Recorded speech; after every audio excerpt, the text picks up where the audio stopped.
Central Park was bathed in that deceptive golden light you get on autumn afternoons, when the sun feels like it's gently warming the historic statues and pathways, but the wind is already whispering hints of the harsh winter ahead. Right in the middle of that picture-perfect scene, a bustling spot where tourists snapped photos, joggers rushed by, or friends laughed in close groups, there was an island of total loneliness, a weathered wooden bench occupied by Mr. Elias. At his age, Elias had pretty much become part of the park scenery for most people passing by. Just a motionless figure in a faded gray sweater that had seen better days, and a baseball cap pulled low over his brows, hiding eyes full of untold stories that nobody seemed interested in hearing. People hurried past him, averting their gaze as if poverty or old age were something you could catch just by looking, ignoring the fact that beneath those humble clothes beat a heart carrying a secret from 40 years ago. Elias wasn't there by chance, and he wasn't there because he had nowhere else to be. He came to that park every single day with the reliability of a grandfather clock, driven by a broken promise and a hope that stubbornly refused to fade. His hands, large and calloused, rested on his shaky knees.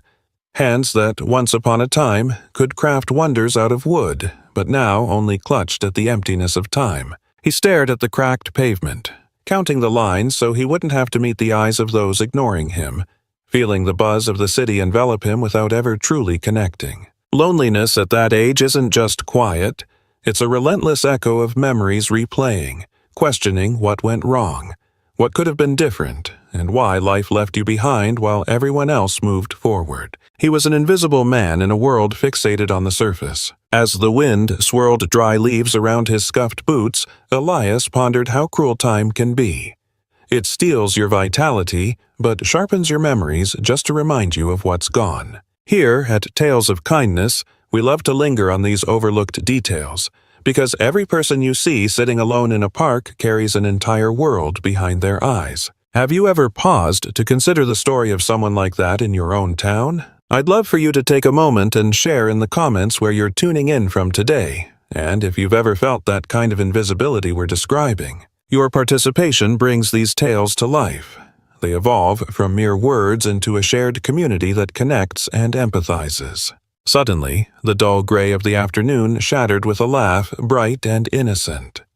A sound so pure it pulled Elias's gaze upward for the first time in hours. A short distance away, a young woman with light brown hair and a graceful presence, even in casual jeans and a hoodie, strolled slowly. It was Catherine. At 32 years old, her face held that unique blend of weariness and resolve you see in single moms who shoulder the world's burdens without complaint. She wore no fancy accessories or brand-name bags, but her stance radiated a quiet dignity that demanded respect. But it wasn't her who captured the old man's attention. It was the young boy at her side. A kid around 10 with tousled hair and wide eyes that soaked in the world with endless curiosity. The boy, whom his mom called Alex, ignored the park's fountains or the squirrels darting about. All his focus was on an item he cradled in his hands with near-sacred care, as if it were a priceless artifact rather than a simple toy. It was a wooden boat, but not some cheap plastic knockoff from a big box store. It was a handcrafted gem made of rich, polished walnut with faded canvas sails that had aged over decades, and a hull striped in navy and crimson. Elias felt a jolt race down his spine, a shiver unrelated to the chill. His eyes, once dim and unfocused, sharpened intensely on that object. His heart pounded fiercely, hammering against his chest like a trapped animal. It couldn't be. It was impossible. It had been over 40 years since he'd seen those elegant curves, that unique prow design, that signature wood carving style known only to one craftsman. He leaned forward on the bench, wincing at the ache in his back, trying to tell himself it was a trick of the mind. That isolation had finally broken him. But as the boy drew nearer, the truth became undeniable. That boat wasn't a modern replica from an online shop. That boat was a specter from his past, returning to confront unfinished business. Catherine, ever vigilant and protective, noticed the old man staring at her son, and her maternal instincts flared instantly. Times were tough, and a single mom with her child had to be wary of strangers, especially those who appeared unkempt or unsteady. She placed a hand, soft yet firm, on Alex's shoulder, subtly steering him to the other side of the path, away from the bench and the man gawking with his mouth agape.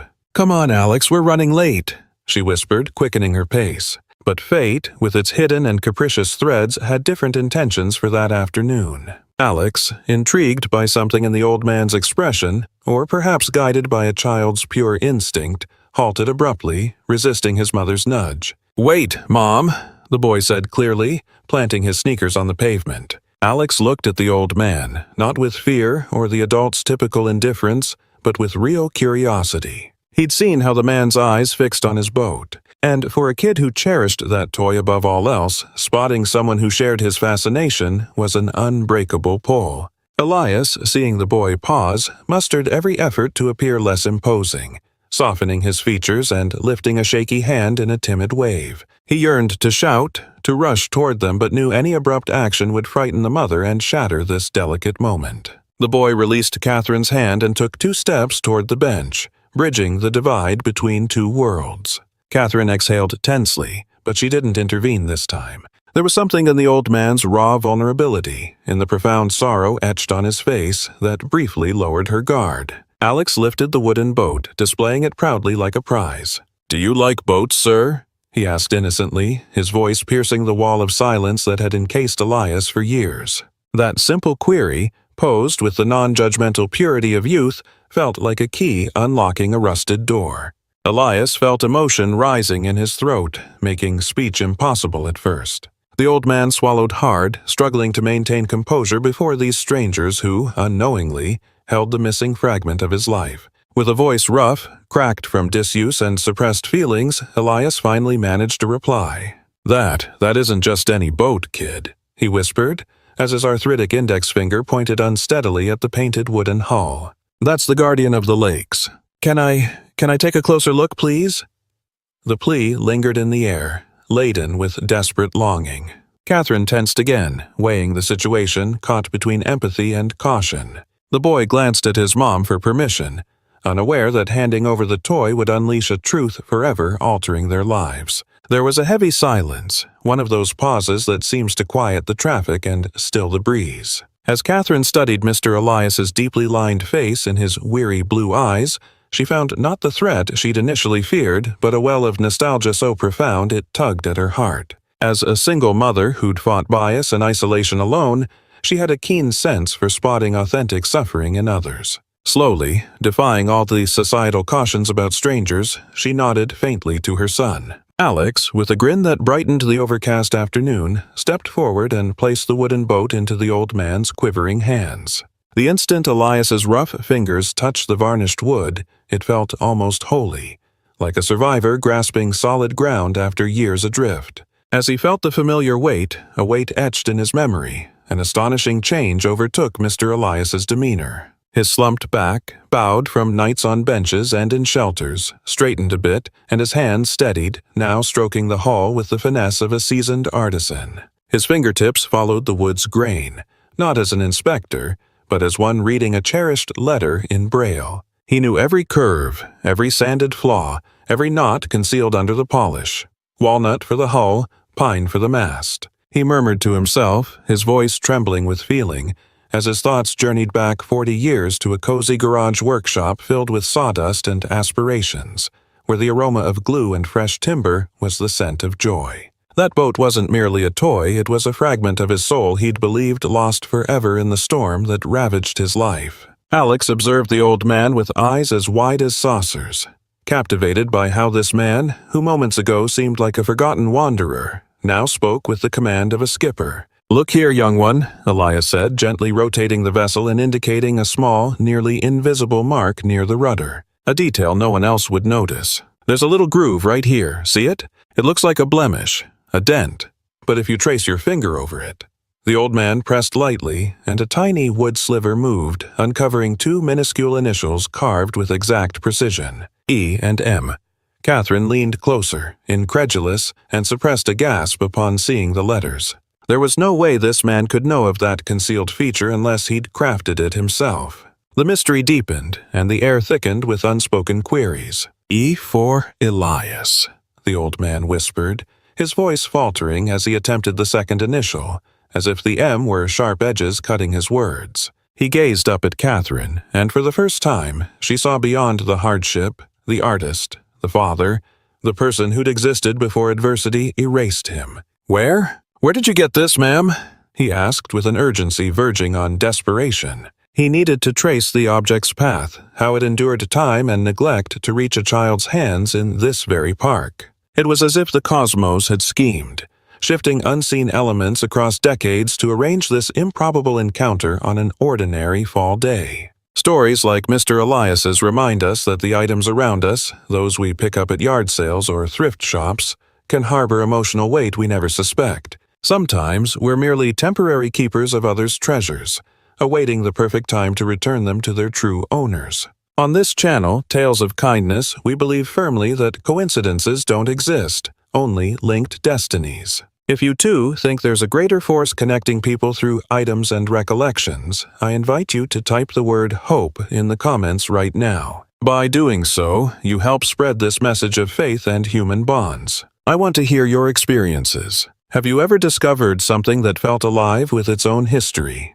Your comment with hope means a lot to us today. Catherine pulled her jacket tighter, suddenly chilled not by the air, but by the moment's intensity. "I picked it up 2 weeks ago at a flea market in the old district," she explained quietly. It was in a dusty cardboard box buried under stacks of vintage comics. The vendor said he was tossing it out since no one wanted it, calling it outdated junk. At those words, Elias closed his eyes in anguish. His masterpiece, the emblem of his paternal love, nearly discarded like trash. Alex chimed in swiftly, defending his prize.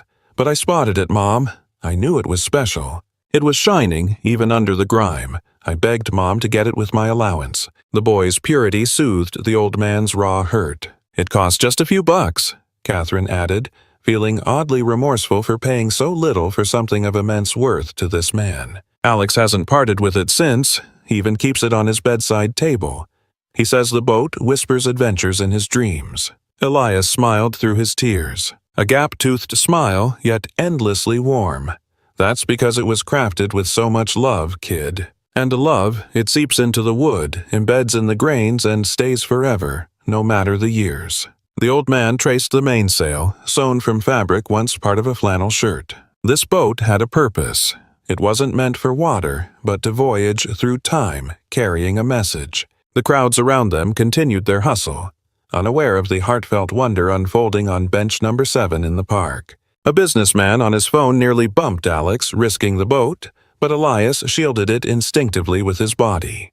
That protective move didn't escape Catherine. She no longer saw a drifter, but a guardian grandfather, someone who'd fiercely safeguarded his own in another era. "Did you make it?" she asked straightforwardly, though she sensed the answer. "Yes," Elias nodded, his stare drifting to the city skyline. "I built it 43 years ago for my son, for his 10th birthday, the same age your boy here looks to be." The disclosure dropped like a veil of quiet among the three. "Your son's name was Matthew," Alex guessed, recalling the M initial Elias had revealed.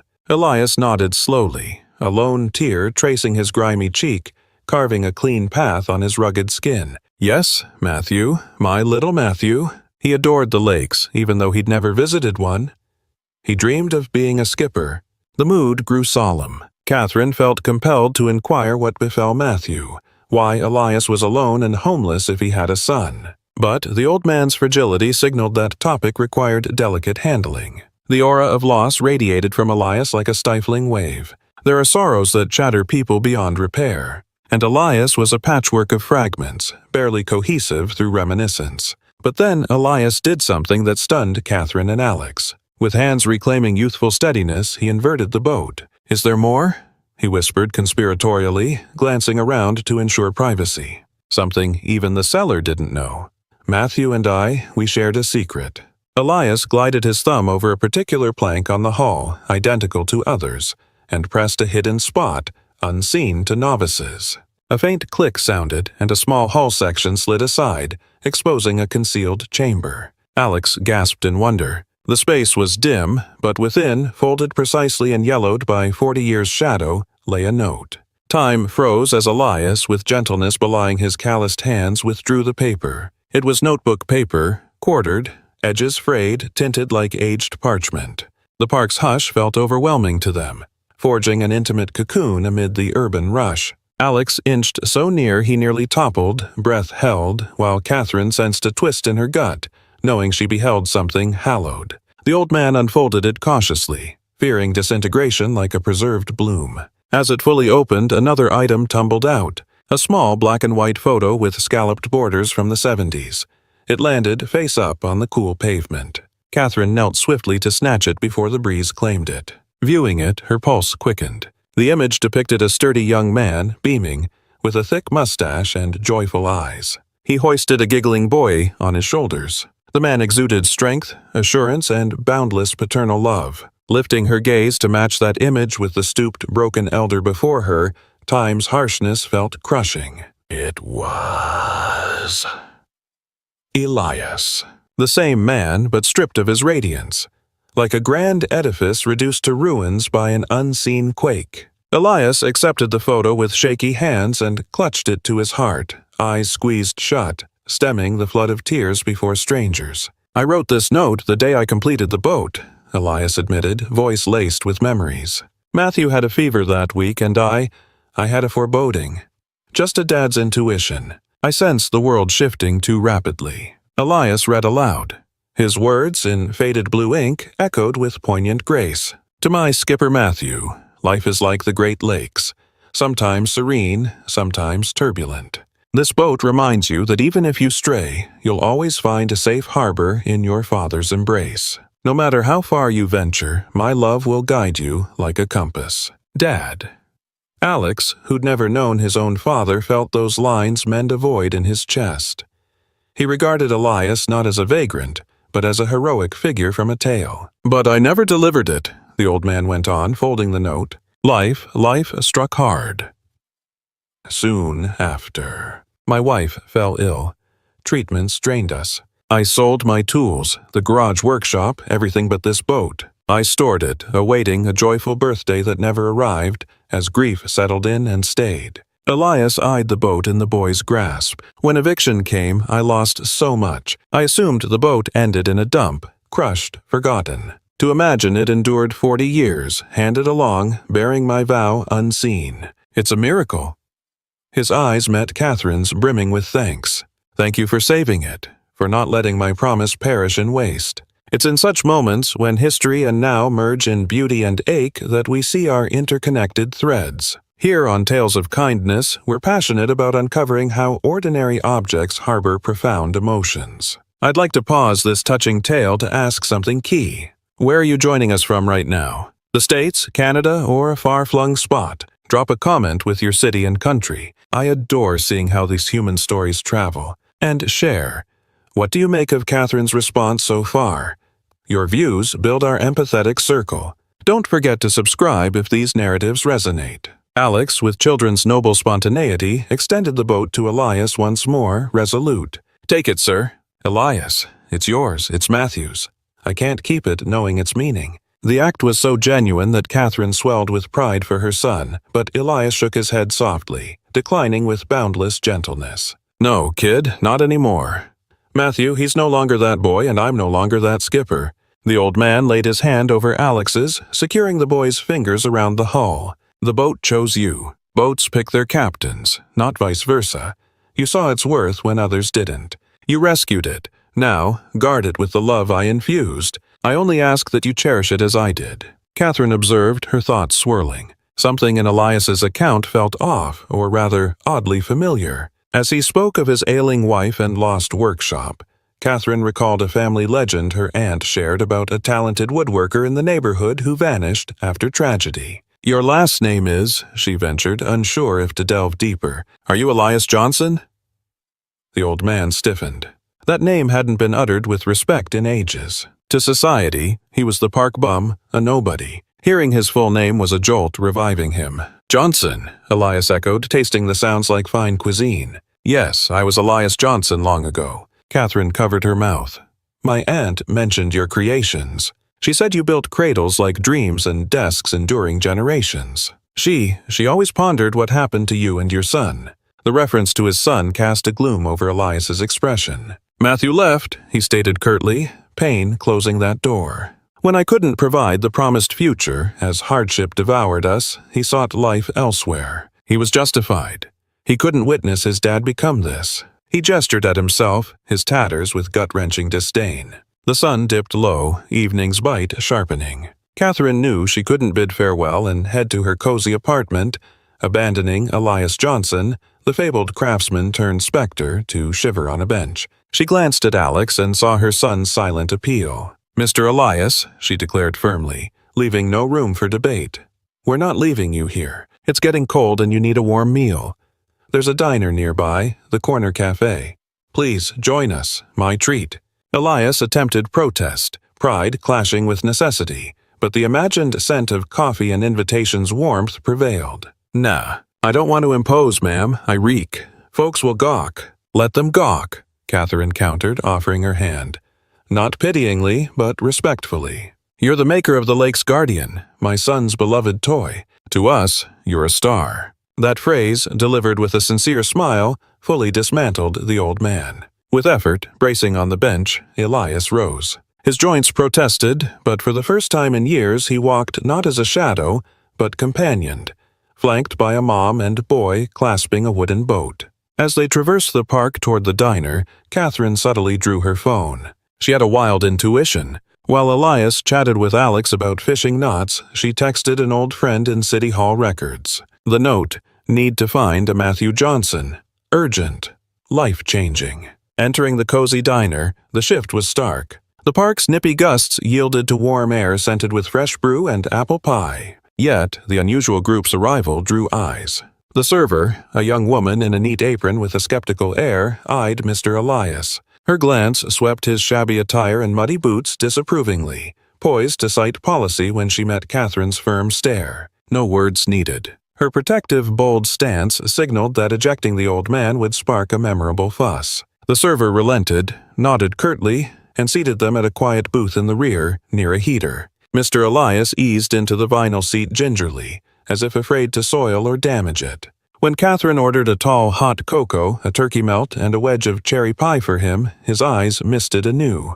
It had been ages, perhaps a decade, since anyone inquired his preference. He'd subsisted on whatever scraps aid provided. Sipping the steaming cocoa, he shut his eyes, a profound sigh escaping. A blend of solace and sorrow for losses. His hands, quaking from chill and emotion moments prior, now clasped the mug, absorbing warmth to his core. Alex, opposite him, ignored his fries. He sat entranced, eyeing the creator of his prized toy. "How did you ensure the sales lasted?" asked the boy, piercing the booth's respectful quiet. Elias placed his mug down, eyes twinkling afresh, and grabbed a napkin.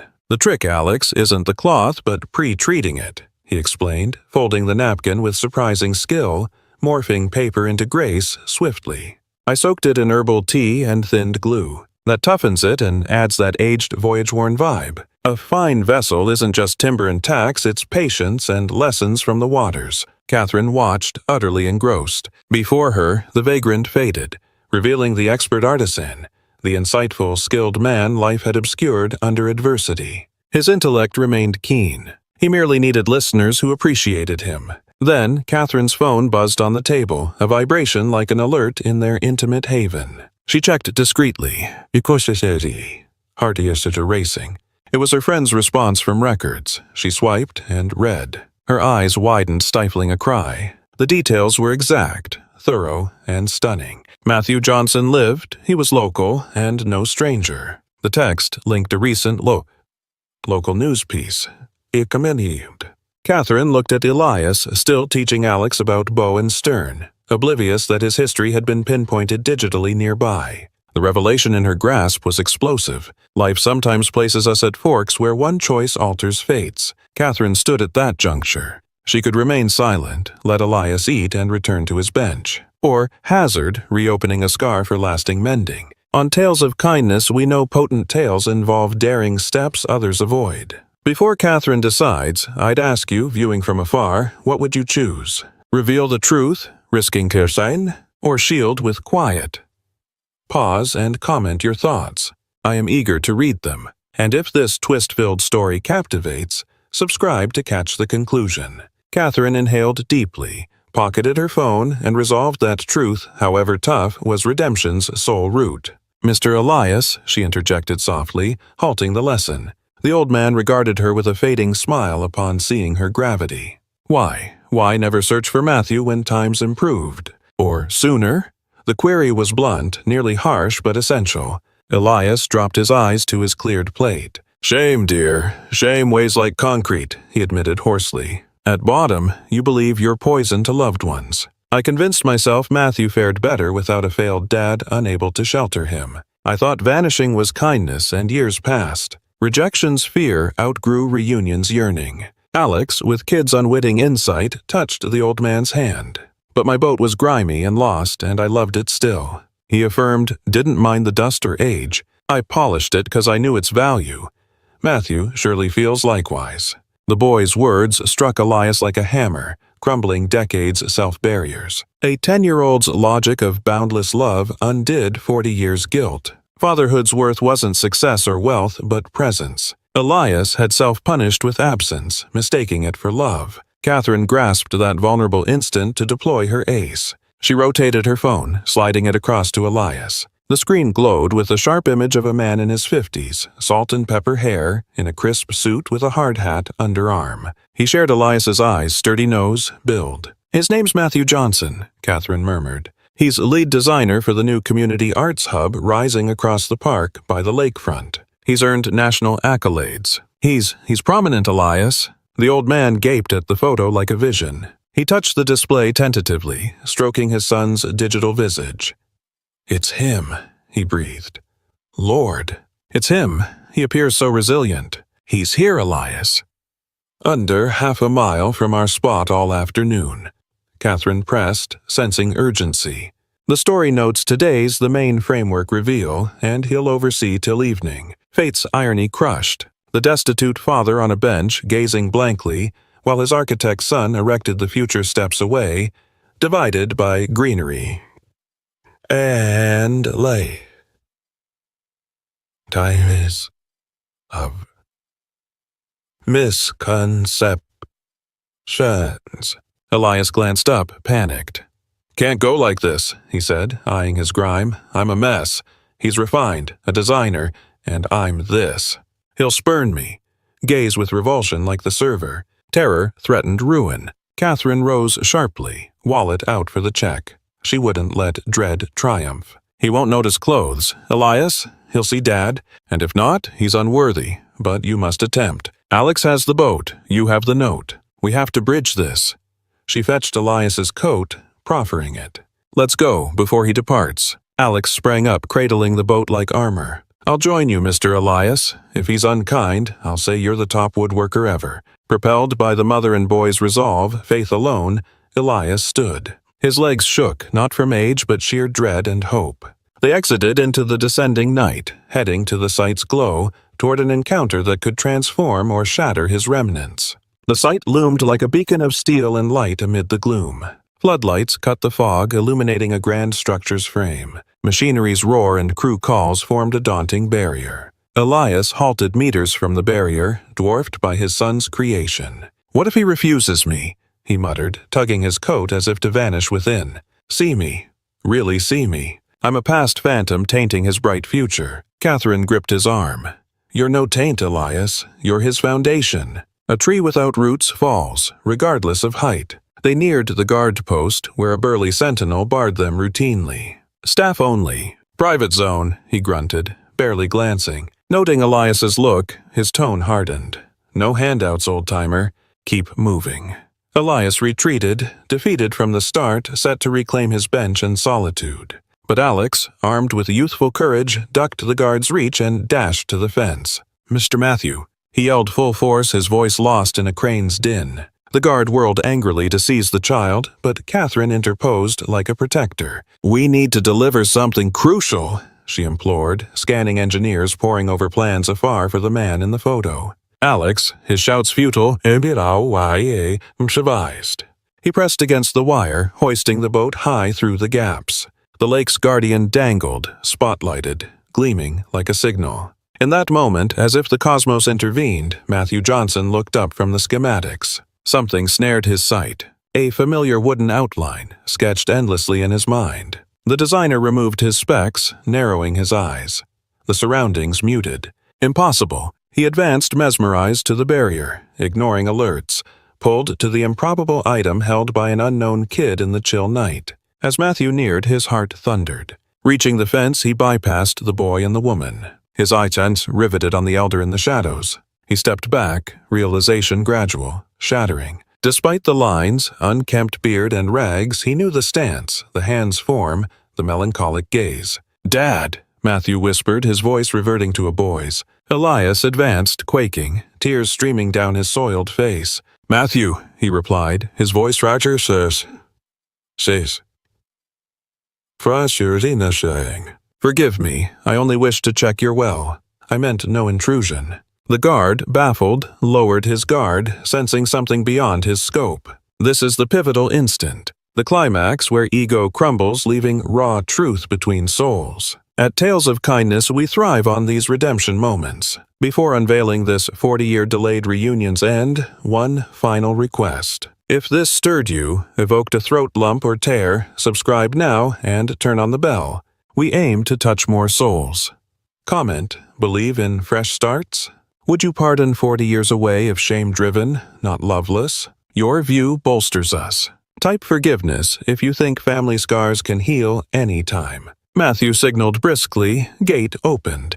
The designer didn't delay. He exited, facing his father. Elias attempted bowing his head, shamed by odor and need, but Matthew clasped his shoulders solidly. "I searched," Matthew said, voice breaking. "Years. Old garage, block. No trace. Thought you were gone." Elias shook his head, weeping. "Died somewhat when I let you down. Nothing to give, son, just disgrace." Then Alex neared shyly, offering an aged note and photo. "This hid in the boat, sir. He penned for you ages back. Says his love is your guide." Matthew took the faded paper with hands shakier than his father's. Reading 40-year-old paternal words, the tough designer's mask shattered. Matthew said, "No matter how far you venture, my love will guide you like a compass." He knelt on the gritty entry, embracing his father's legs as in youth, sobbing openly before staff. Elias bent, enfolding him, stroking gray locks. "I'm here, son. I'm here," the old man reiterated, suits and